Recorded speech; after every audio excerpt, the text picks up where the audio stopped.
মুখের ভেতরে ঠেসে দেওয়া হচ্ছে জীবিত মাছ। এরপর নাক মুখ বন্ধ করে রাখা হচ্ছে যাতে কোনোভাবে জীবিত মাছটি বের হতে না পারে। অবাক করা বিষয়, এই মাছ ঠিক এভাবেই জীবিত গিলে নেওয়ার জন্য ভিড়ও জমাচ্ছেন অনেক মানুষ। কিন্তু কেন? আপনার কি হাঁপানি আর শ্বাসকষ্টের সমস্যা আছে? থাকলে জীবিত একটি কাঁচা মাছ খান, সুস্থ হয়ে যাবেন।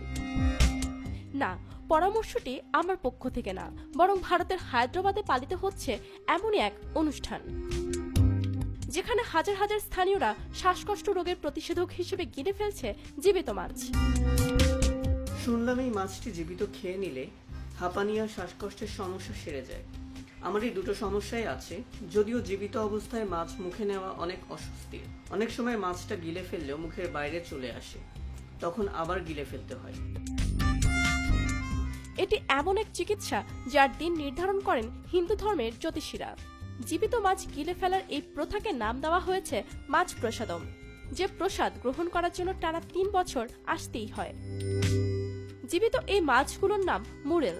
এত মাছ দেখে যখন আপনি ভাবতে যাবেন হয়তো এ মাছের কোনো পদ রান্না হবে, ঠিক তখনই দেখবেন লাইন ধরে এই মাছ এক পিস করে কেনার জন্য হুমড়ি খেয়ে পড়েছে বিশাল জনতা। জীবিত মাছ গিলে ফেলার এই চিকিৎসা নেওয়ার আগে কিছু ধাপ আছে। হলুদ, স্টার্চ আর কিছু ভেষজ উপাদান দিয়ে একটি পেস্ট বানিয়ে প্রথমে মুরেল মাছটিকে খাওয়ানো হয়। এরপর এই অবস্থায় জীবিত মাছটিকে রোগীর মুখের ভেতর দিয়ে মুখ চেপে বন্ধ করে রাখা হয়।